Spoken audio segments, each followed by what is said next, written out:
Getting back a healthy Marshon Lattimore, adding Kool-Aid McKinstry in the 2024 NFL draft, and that's going to make any NFL cornerback room insanely good. But we have a blossoming star in Paulson Adebo entering his fourth year, still under contract. And we've got a young, athletic, potentially dynamic playmaker type also at corner in Alontae Taylor. So I'm going to start using the word elite to describe that Saints cornerback room in 2024 until something happens. And hopefully it won't. That proves me wrong. I'm Tim. Let's talk Saints.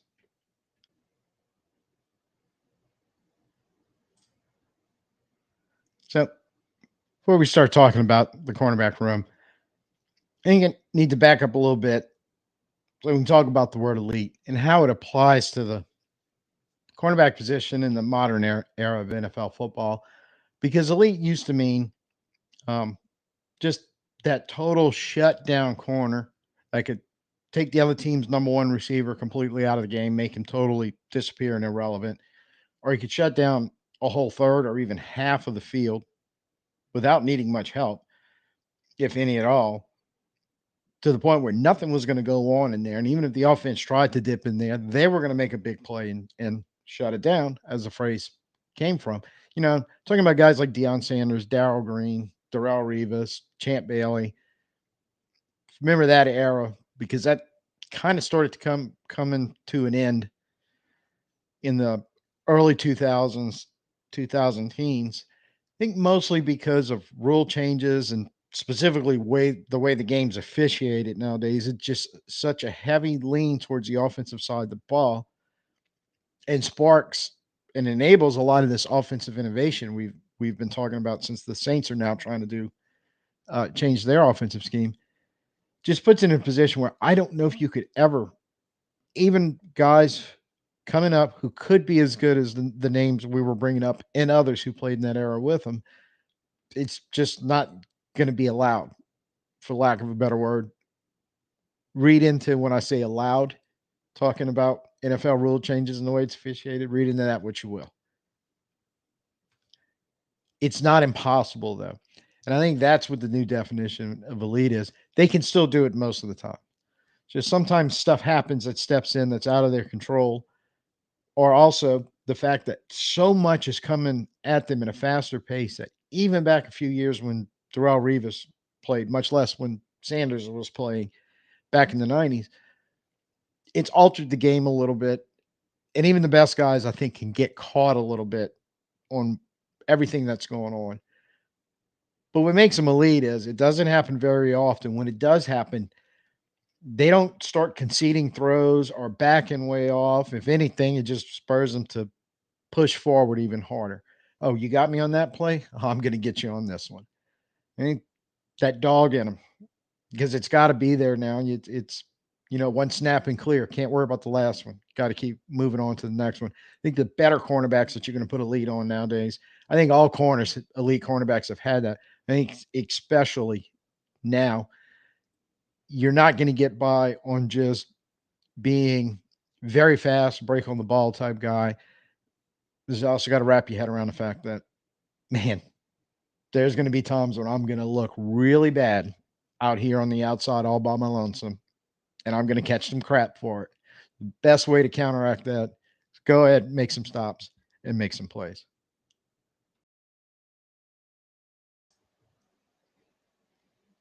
So, like, you have to start off with um, getting Marshon back healthy, keeping him healthy, because when he's playing right, when he's healthy, fully healthy and playing right, there's no doubt that he is going to be on that field making plays.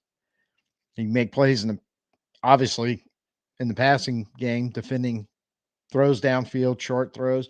He make plays in the running game because he will come up and tackle. He can come up, force a fumble, recover one, get in the mix when you need him to. So he's not just a cover guy. He is a playmaker. I'm going to call him elite when he's at his very best. Hopefully, he brings his very best back in 2024. See, the injuries we really haven't seen it the last couple of years, obviously. And even before that, 2021 was a great year for him. But you kind of maybe look at 2020 and go, I think he would agree that wasn't my best effort. But since he showed up in 17, in 18, in 19, definitely in 2021, you got great play out of him. We just got to get him back on the healthy side. And I think what makes him special, when we were talking earlier about the definition of elite, he is a guy that's not going to back down, as Mike Evans, right? He's going to keep coming. He's going to keep coming. He's going to keep coming. And that's what you want out of the position because it necessitates it. It really does. He's a guy that's got it. Anchoring that cornerback room with a veteran like him, hugely important. We did good things the last couple of years without him. Understand that. But I think we can be really, really special. Again, healthy and, like I said, playing right. Playing when he is that laser focused, healthy guy out there just blowing stuff up. What this room really, really needs. I think they're going to get it. And it's going to be electric. I'm fully on board with that.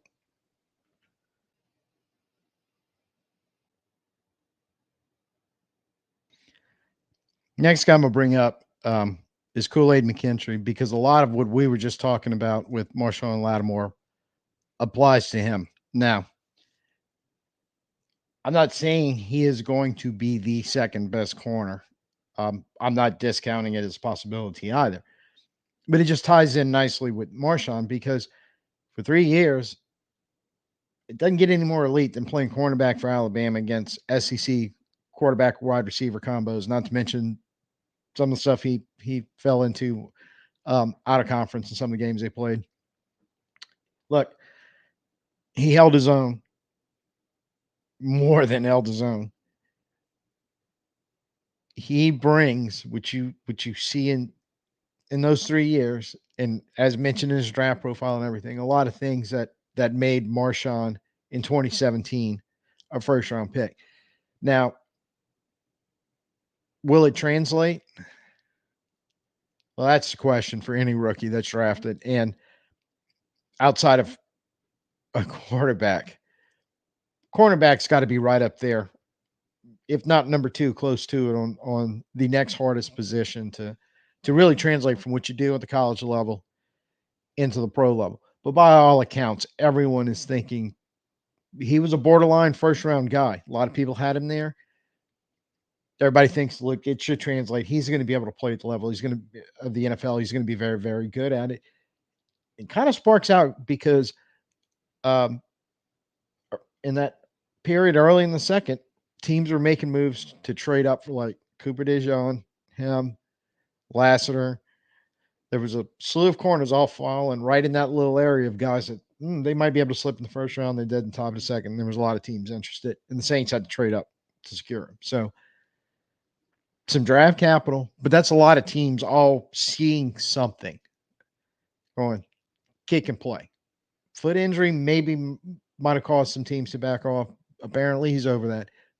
Bringing that up because look, he's got to show up healthy and ready to go in training camp. There's no doubt about that. And then get out there, work hard, and prove. Majority of what the NFL community thought about him is, yeah, that ability is going to translate onto the NFL level. He's going to be a very good corner.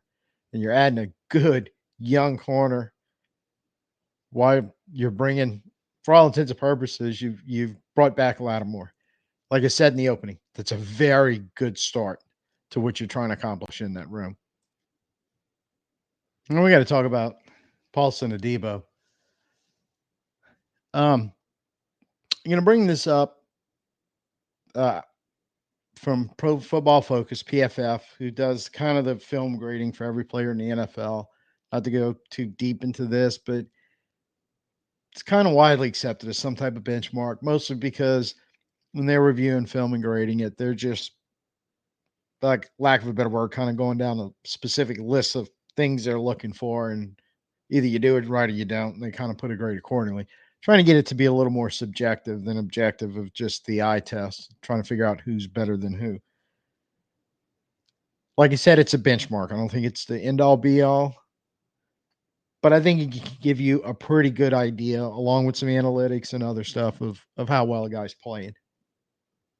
But like we talked about last video, numbers don't lie, but they don't always tell the whole story and keeping stuff in context. And I think that's very important for Paulson Adebo because I learned a lesson.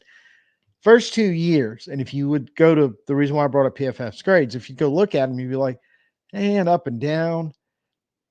Overall grades, he wasn't horrible. He wasn't failing and out in the red somewhere, but he was average above when he saw the field.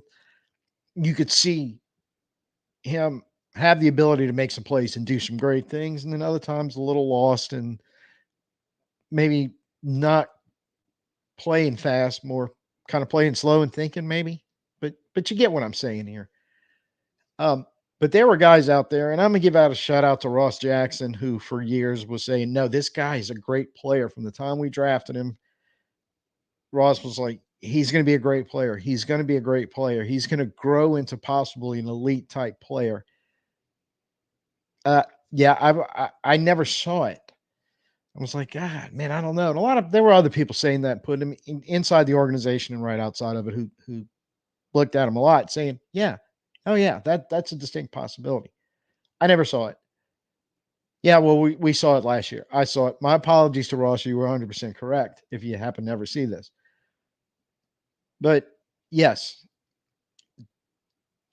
looking at his grades, you would see kind of a similar up and down pattern for year one, year two, maybe some little highs and maybe some lower lows, but kind of along that same pattern that you see a lot of NFL cornerbacks play. It's like a roller coaster. You're going to give up a couple, they can make a couple. It's just kind of back and forth, back and forth. The top guys tend to make way more good plays than give up bad ones. That's kind of how you have to recognize them. But even those guys, even Marshon Lattimore playing at his best, is going to have some blemish somewhere on his grades for a game. The Debo was definitely no different. But last year, wow, there was a stretch of 4 games from week 6 to 10 where he was grading at one of the highest levels that PFF could throw out there. And we saw it. We saw where he was just in that stretch, like New England, um, Indy, kind of that portion of the season. He was balling out and he was playing fantastic on that corner. We saw, yes, for that period, he brought his level up to what we're talking about elite corners. Is this year a contract year, and does he have to prove it again? Absolutely. Will he? I absolutely think he will, because putting it all back in context, what those numbers were really showing, it may have taken him a couple of years to get it all together, but he got it. And when he got it, he played very, very strong. So much so that we still had a really good defense last year. Losing Lattimore for the second half of the season and I don't want to say not really missing a beat, but guys like Adebo stepped up, did the job, and we weren't totally crushed by the fact that Lattimore couldn't be on the field. So now we definitely have to talk about Alontae Taylor and kind of shoehorning the same thing that, like I did for Adebo, showing the highlights. They're playing right next to me on your screen, doing the same thing from Taylor. And Taylor follows kind of the pattern so far with Adebo. That second day NFL pick, a lot of high potential, a lot of guys singing their praises, both in the organization and around it. Thinking it may take a little time, but they're going to be good players. They said it about Adebo and it was kind of got proven right. Saying it about Taylor. And with his struggles last year, again, I'm looking at it and I'm going to PFF again, talking about that, kind of seeing the grades and going, yeah, I'm not really seeing it. I'm not really seeing it. But not recognizing also, hey, he did make some plays last year, despite his little hiccup, and he even took a benching for a while. But you can see there is an ability for a young, athletic, very fast guy to make plays. Well, like Adebo did for 2 years. Very similar grades, too, when you go look at him. Very similar pattern.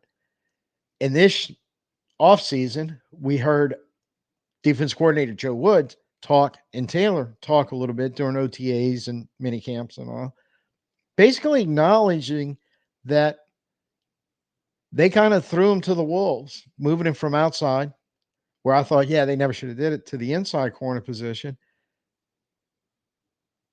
Woods took some of the heat for that, going, hey, we didn't have him totally prepared to be able to do that. Taylor taking a little bit of the heat, going, he's basically saying what a lot of the guys were saying in OTAs, going, yeah, could have done things better, realized where I screwed up, spent the whole offseason working on it to get better. I like the attitude that seems to permeate through the whole team, which needed to happen. But looking at Debo as an example, going, why can't Taylor do the same thing? Basically the same coaching staff involved, same everything. 2 years in, gets it together.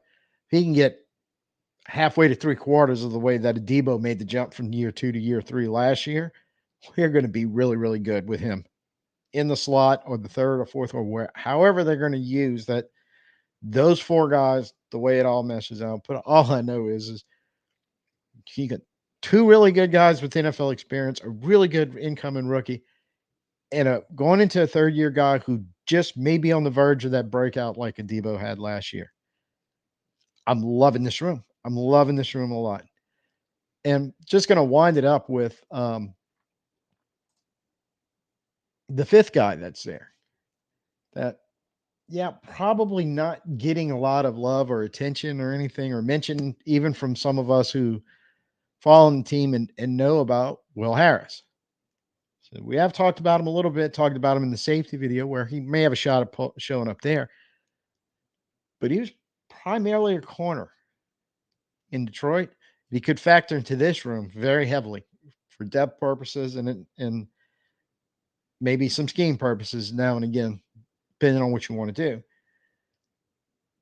But what I like about that, which I'm kind of hoping the safety issue resolves itself without having to use Harris there, because it is very hard to get 17 games out of all your defensive backs. We know that. At the corner position, we know that. We're hoping everybody's healthy and they're going to play most games. But there'll be sometimes they're going to miss series and miss some quarters, hopefully not miss games, but that could happen also. Be prepared. You want the depth, especially in your best room. When you go back and think, not only the guys we've drafted since basically Marshon in 2017 at the corner position, we've managed to get good play out of them or better for the most part. Not many misses in that group compared to some other positions. But also the way we would dip into free agency and go grab, or in some cases trade, go grab a Janoris Jenkins, who seemed to be on his way out the league. A little bit off the field issues involved in that, as well as his play somewhat with the Giants. Brought him in at the end of 2019. He was a big key to our playoff push and was very good for us in 2020 before we ended up releasing him and he went on, signed with someone else and hung around for about another year or two. I think we got a lot of value out of him. Isaac Yiadom was cut by 5 teams in 4 years, roughly, until we grabbed him in 2022. And thank God we did, because all of a sudden this guy that nobody kind of really wanted showed up when Lattimore's injuries issue started happening. And all of a sudden you got a guy that kind of worked his way in and was okay, was hanging in there, could give us some ability to play, that we were sweating, going, man, what are we going to do without Lattimore? He in no way completely filled Lattimore's shoes, but he did pick him up and carry him around for a little while in the defense. And even better in 2023, because he had to do it again last year. This time he played really, really well, opposite of Adebo, who was playing really, really well. So much to the point that he parlayed that into a nice little contract with Frisco. Don't know what's going on over there right now, but I know they were having cornerback issues last year throughout the whole season. It's entirely possible Yiadom might be fighting for a starting job over there, but if not, I guarantee he's fighting for significant playing time on the corner. And even Eli Apple, we got a hold of him and managed to make him look like an actual NFL cornerback for the only time in his career for about half a season before he remembered. I'm Eli Apple and reverted back to who. But even the fact you got some games out of him just leads me to believe that one thing that we're doing well defensively over the last 7-8 years is finding these corners, getting them on the field, and getting them to make plays, whether we're getting them through the draft or we're pulling them out of free agency. And you added a Will Harris, who a lot of experience, a lot of play in Detroit over his 5 years. Hopefully he can jump in there and he can pull something similar. May only be for a year or two, and it may only be that third guy coming off the bench or whatever we need. But those guys have helped us win games. I'm loving this cornerback room.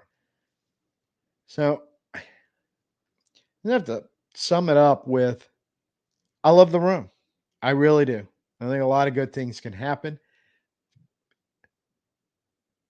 provided, but I do believe these things are going to happen. That's why I'm speaking so confidently. McKinstry will translate that talent. That talent, you're going to see it show up at the NFL level. Adebo's going to, especially in the contract year, is going to keep pushing that upper level of cornerback play and should get better. And I think Taylor's going to do the same thing. And I think not only Will Harris, you've got a couple of young guys floating around, undrafted free agents. Anybody can kind of get mixed and get in that mix as that fifth spot, because if they're taking 5 corners, get in that fifth spot mix. In past history has shown we can get some quality play sometimes out of those guys. And who knows, somebody might just step in there and blow up and actually take the 5th spot and make it up the roster, so to speak. So I'll have worries about other positions and videos here and there and everywhere, but for right now, I just don't think it's going to be corner.